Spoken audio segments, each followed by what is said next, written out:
Hi everyone. I'm back to work on the Wonder Woman background.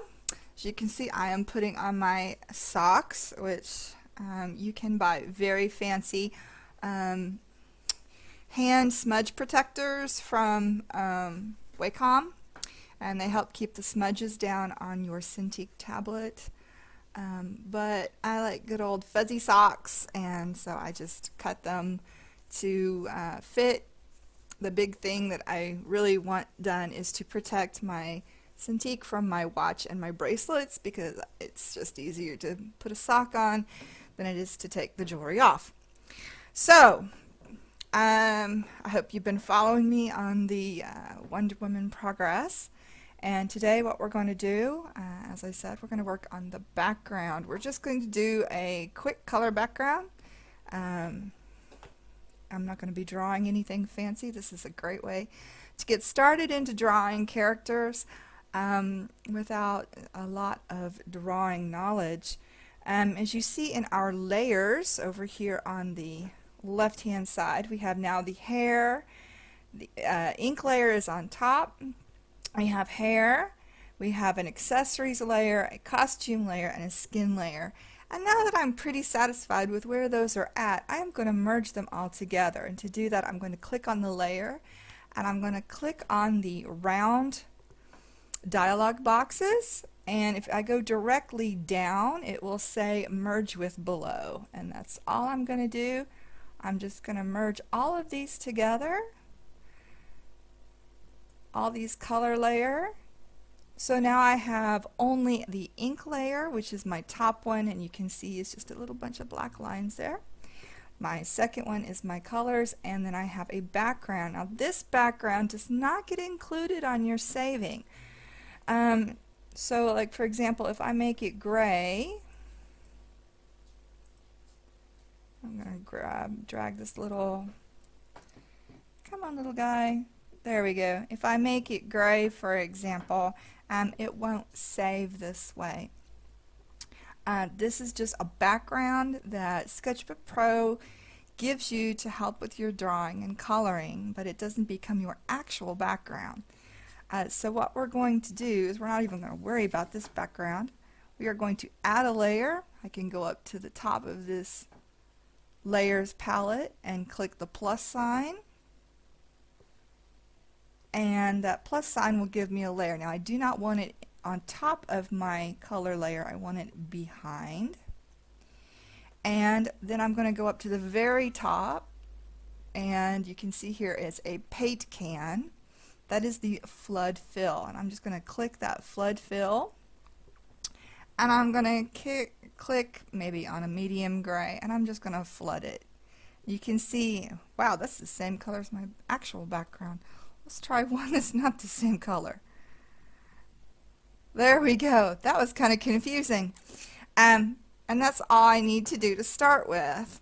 I'm going to come over to my brush palette, and I am going to click on this big, huge brush. Where did all my custom brushes go that I put on that? Oh, they disappear. Oh, there it is. There's a big do-it-yourself brush. And my scroungy brush. I had added some of these brushes, this solidish brush, onto that palette, but they keep disappearing off there, and I'm not sure why.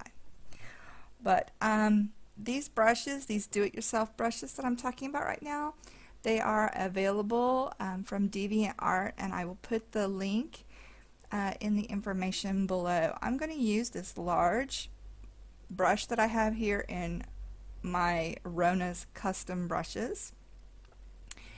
And you can see when I click on it up here that it has a light fade at the beginning, at the end, and it has a big splotchy, blocky area that slightly rotates. And so I'm going to grab some black off of my color menu, and I am just going to fill this in. Make it really, really big.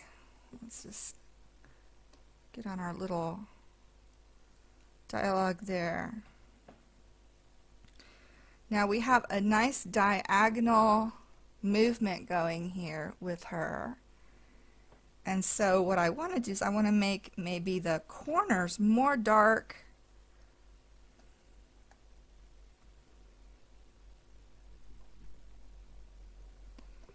and keep this lighter color going down that middle like a lightning strike to help keep the eye moving with her.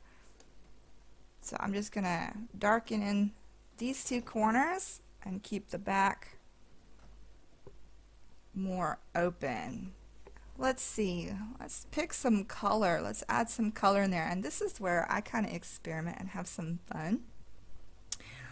The colors we've got are mostly flesh, and if you look on the color wheel, if I take my color wheel up here and I put it in the tans and flesh colors, the opposite would be blue.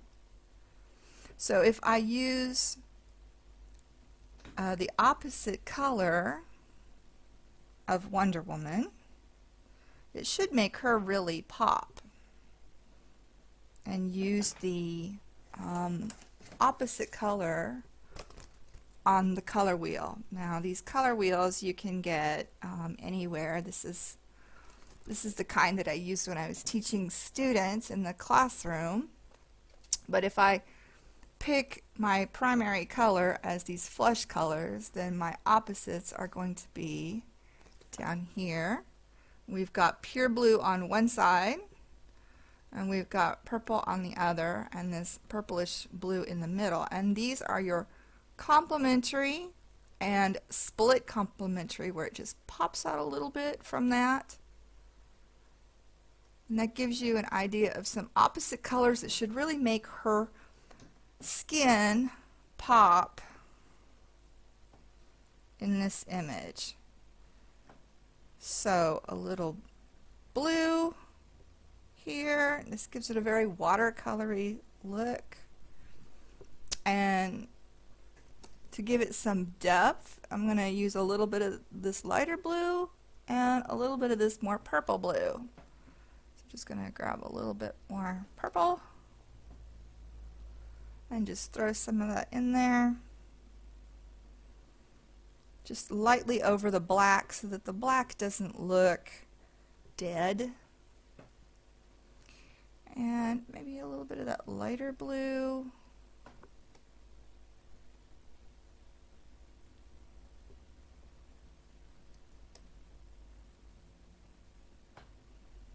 And that just gives me a really good starting point to think about what I want to do with this background. The next brush I'm going to also play around with is my other watercolor-like brush.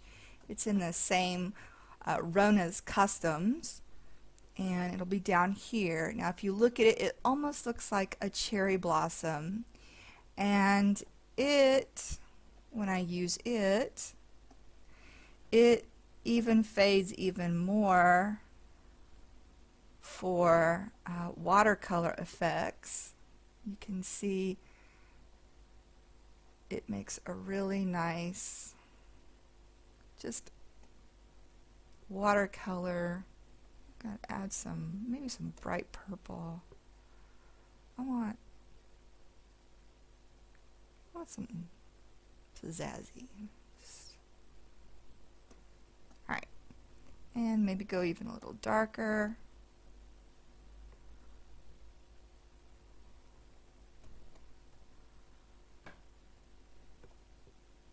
And just layer colors in here so that it looks depth of color and variation of color. If you use the same solid colors, it's going to get very, very boring very fast. So I just want to add little bits of this, that, and the other, layering in color so that the black does not look solid, but it looks like it has some depth to it. A little bit darker maybe up here. Okay, this is a decent start for a background. Super quick, super easy.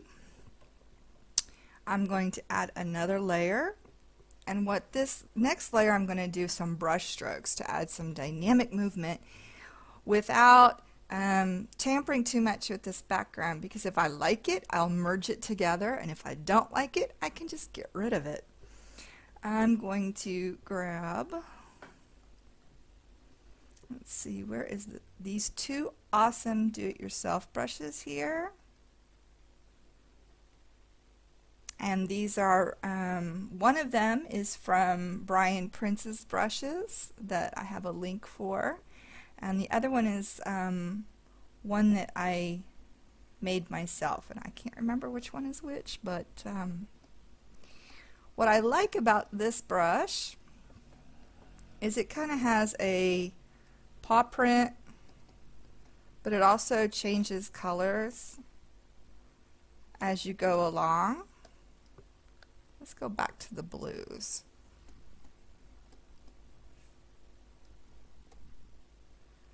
And you can smear colors. It'll pick up the colors from underneath like a dirty brush.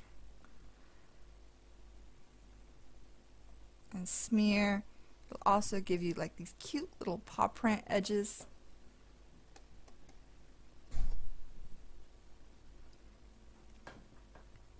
Now she looks like she's almost in a cosmic universe. A little bit darker in the corner maybe. I'm going to add another layer.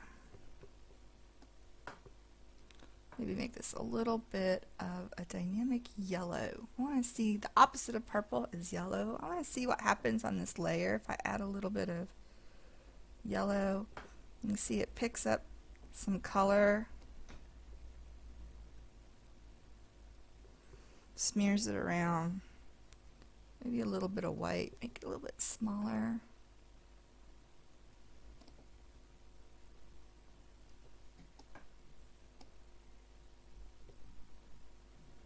Kind of like lightning. Just smear it around, see what happens. And see, the cool thing is that if I don't like this layer, I just turn it off or get rid of it. Okay.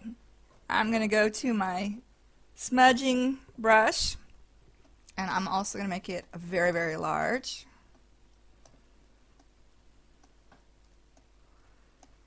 Huge. Come on, let's make it huge. There we go. And then what I can do, please don't freeze. There we go.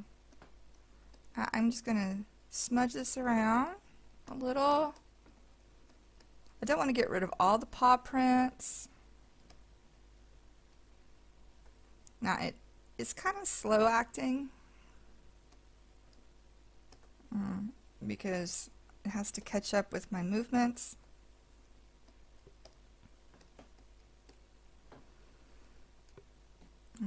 Go on the next layer down, smudge that a little. You can see these hints of pink are coming in.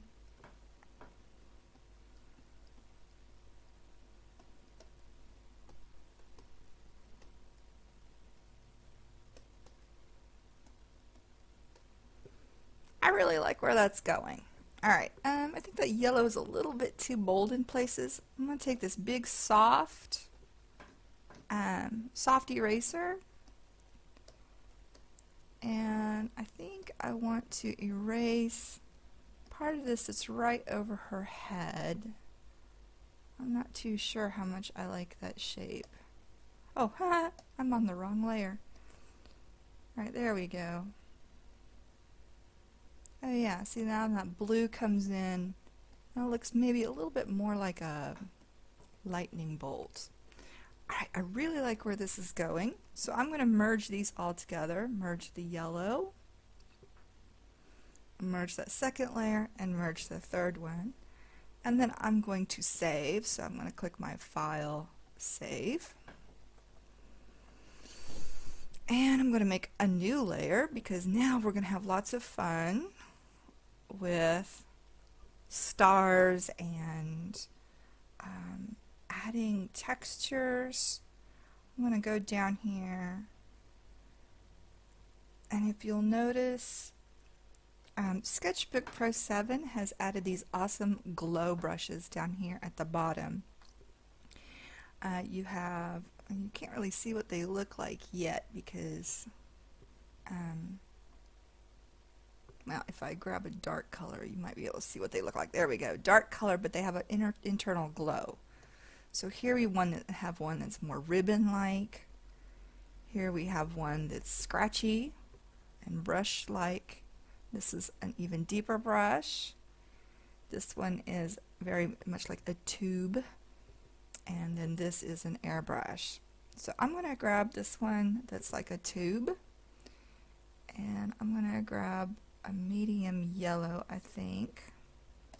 And just see what I can do with adding some lightning. And let's just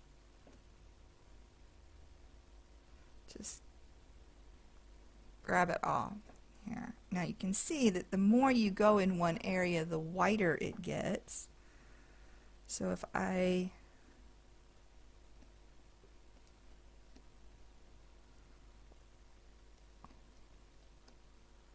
scribble a bunch in one area, it gets very white. Go a little bit lighter.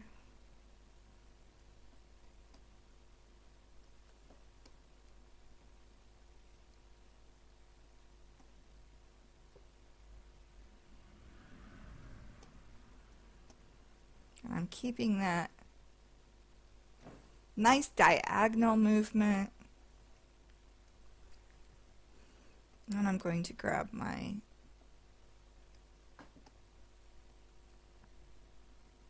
smudge round bristle brush again.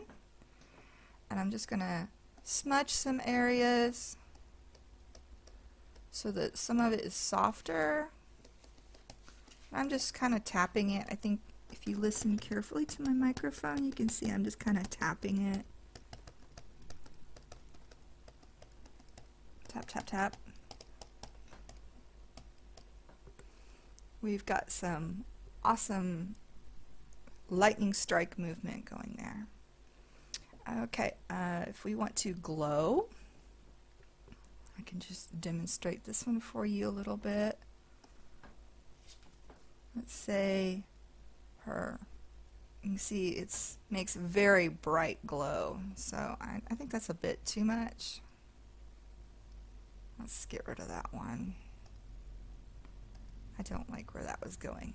I really like that lightning though. I'm gonna merge that with that bottom layer, and then I'm gonna add yet another one. I kind of like that glow. I just think it's a little bit too strong.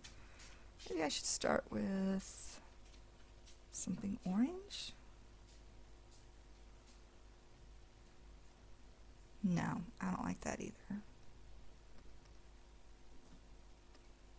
And you can see if I add more warm colors, like if I go with red, it gets a pink bubble in there. That's not quite what I'm looking for with this glow. I don't like how that's going. Let's try some wispies. Go back to our yellows.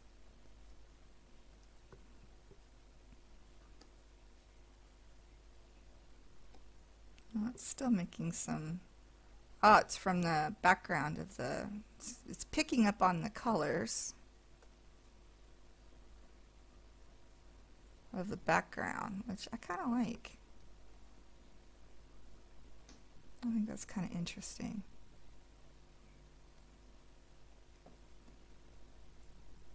Here we go, and you can see down here it's picking up from that blue.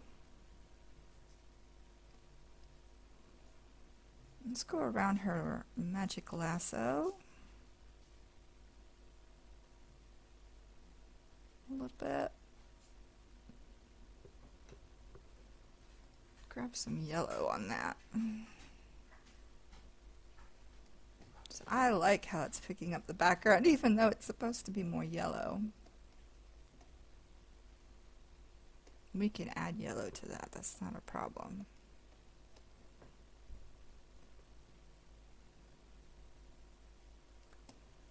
Grab grab some wispies from that lightning. Ooh, that's exciting. That's dynamic. That's pretty cool. I'm pretty satisfied with that. I'm going to add another layer. And I think we need a couple of stars. Let's just go up here to this star shape and grab some white and go really, really small.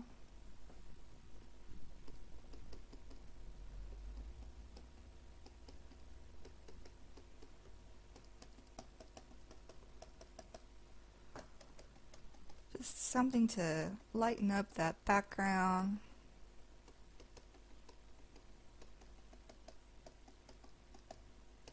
Add a little something to it. See, these are just individual stars. I know there are brushes you can get that'll do more, but I'm okay with individuals. And I think they're a little too bright. I'm just gonna drop them down a little bit in opacity. See, there's full, they're really bright. Go down a little bit. That's not so bad. Add that to that layer. I think this is looking pretty good. Let's see, I want more yellow on that.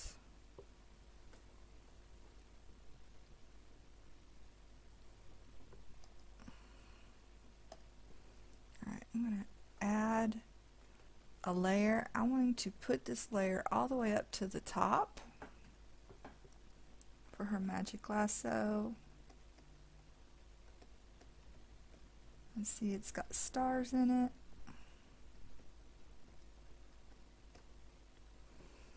I'm going to bring it down a little bit. Maybe I'll put it under the ink layer. No, I kind of like it above the ink layer.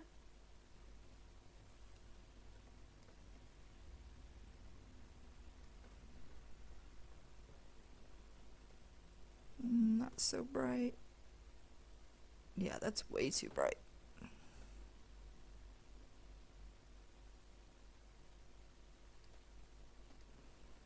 Let me get rid of some of that there.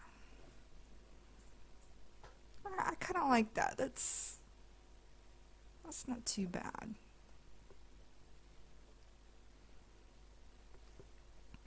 And I think one last thing I want to do is I want to just real lightly on that top layer up here, I'm just going to add some glow to her hair on the outside. For this lightning, you just see that the lightning is adding a little bit of light from behind her. I'm going around her edges.